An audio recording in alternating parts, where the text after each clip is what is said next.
여러분 안녕하십니까? 정병렬 선생님의 재정학 연습 이번 시간에는요 챕터 11장 최적 과세론에 대해서 살펴보도록 하겠습니다. 자, 먼저 간단한 인트로 내용을 한번 살펴보도록 할게요.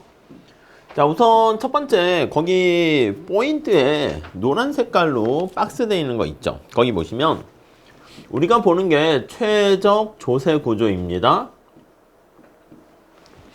그럼 이 최적이라는 게 사실 가장 바람직한, 좋다 이렇게 얘기하는데, 이 최적 조세가 되기 위해서는 먼저 첫 번째는 두 가지 측면에서 봐야죠. 하나는 효율성, 하나는 공평성. 거기 첫 번째 줄 보시면 초과 부담이 극소화. 여러분, 우리가 효율성 측면에서 언제나 얘기를 하고요. 또 하나는 특별한 경우가 아니면 이 공평성에 대해서 얘기를 하게 됩니다. 자, 근데 이때 효율성과 공평성이라고 있잖아요. 근데 효율성은요, 우리가 조세를 부과하게 되면 우리가 앞에서 본 것처럼 초과 부담이라는 사회적 후생 손실이 생겨요. 근데 이 효율성, 이거를 제로로 만드는 것은 사실 불가능합니다. 그래서 여기서 말하는 최적 조세다라고 하면 초과 부담에 해당하는 이거를 극소화하는 걸 효율적이다 이렇게 보시면 돼요.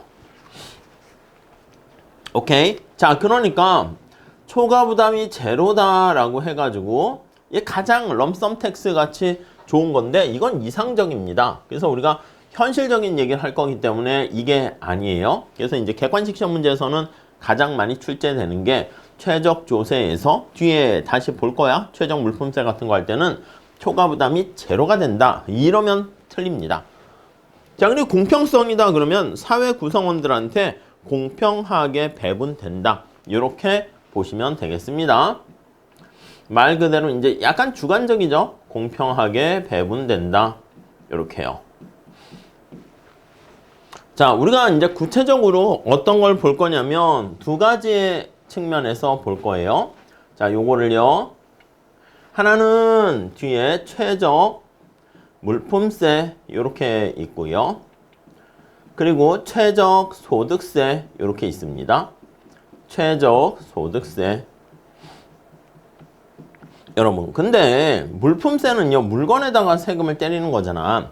아니, 물건에다가 세금을 때리는데 거기에는 뭐 공평한 이런 게 있으면 안 되지. 그러니까 여기서 최적 물품세 이렇게 얘기할 때는 앞에서 얘기했던 효율성만 얘기하는 겁니다. 효율성만 얘기를 하고요. 여기서는 공평성 얘기는 아예 없어요. 공평하다라고 하면 우리가 이제 사람 인세에 부과했을 때 공평하다 이렇게 되거든. 그러니까 얘는 아니고요. 효율성만 얘기한다. 이거 되게 중요합니다. 자, 근데 반면에 최적이라는 말이 소득세를 수식하잖아요. 이렇게 최적 소득세. 이때는 효율성과 공평성을 다 얘기한다. 이렇게 보시면 되겠습니다. 그래서 효율성만 얘기하는데 얘는 효율성과 공평성을 다 얘기한다. 오케이? 이해 가시죠? 자, 여기서 개요 한번 살펴보도록 하겠습니다. 최적 조세 구조와 최적 과세 이렇게 나와 있어요. 최적 조세 구조. 네, 동그라미 1번 한번 보실까요? 옵티멀이라는 표현을 사용합니다. 옵티멀. 텍스라는 것은 무엇이냐라고 하면은 효율성과 공평성 가운데 이 효율성과 공평성을 같이 충족시키는 게 최적 조세이고요.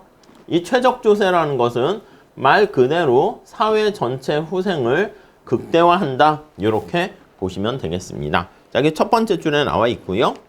자, 주된 관심사는 어떤 대상에 어떤 세율을 과세하는 것이 초과 부담을, 이 효율성 상실이라고 그랬죠? 예, 초과 부담이라는 게 효율성의 상실, 비효율성이죠? 효율성의 상실, 사회적 후생 손실 같은 말이에요. 상실을 극소화하는 게 효율성 측면에서 가장 우리가 원하는 것이고요. 두 번째, 공평한 조세 부담의 배분을 이룰 수 있는가? 이렇게 있습니다. 자, 3번. 현실적으로는요, 효율성과 공평성을 모두 충족하는 건 또 불가능이고, 더 나아가서 이게 중요하다고 그랬죠? 효율성 관련해서 초과 부담이 제로가 되는 건 아닙니다. 이건 너무 이상적이기 때문에 최소화시키는 거 여기에 초점을 맞춥니다.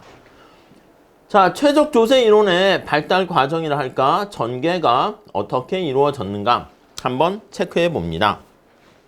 1920년대에 램지는 물품세에 대한 논문으로 시작을 하게 되었고요. 그래서 최적 물품세의 대표적인 얘기가 뭐냐라고 하면 램지 이렇게 보시면 되겠습니다.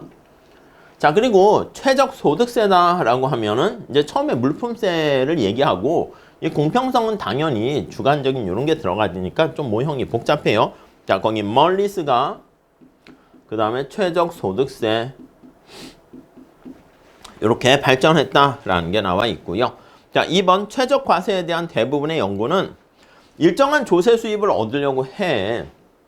그래서 이렇게 됩니다. 제약식. 우리 경작에서는 최적 조건은 뭡니까? 최적이라는 것은 뭔가 제약 조건이 있는 거야. 그래서 거기 보시면 일정한 조세 수입을 달성해야 됩니다. 그래서 뭐 100억이면 100억 이걸 달성하는데 어떤 방식을 사용했을 때 가능한 한 초과 부담이 극소화되는가 이걸 찾게 됩니다. 그래서 목적식은 앞에서 얘기한 것처럼 최적 물품세를 기준으로 먼저 하면 물론 여기 사회후생 극대화가 가장 일반적인데 우리가 최적 물품세에서는요 여기 나와 있는 초과 부담을 극소화한다 이렇게 정리를 하시면 되겠습니다. 자, 그 정도. 그래서 최적 물품세는요 공평성을 고려하지 않습니다. 이 도외시했다라는 게 한계긴 하지만 어쩔 수 없지. 물품세에는 뭐 공평성이 들어가지 않으니까. 자, 그런데 최근에는 공평성까지 일부 이론이 들어오게 되면서 최적 과세 이론은 효율성만 하는 게 아니고 공평성도 이제 얘기하고 있긴 합니다. 밑에 보시면 요게 중요합니다. 시험에 자주 출제돼요.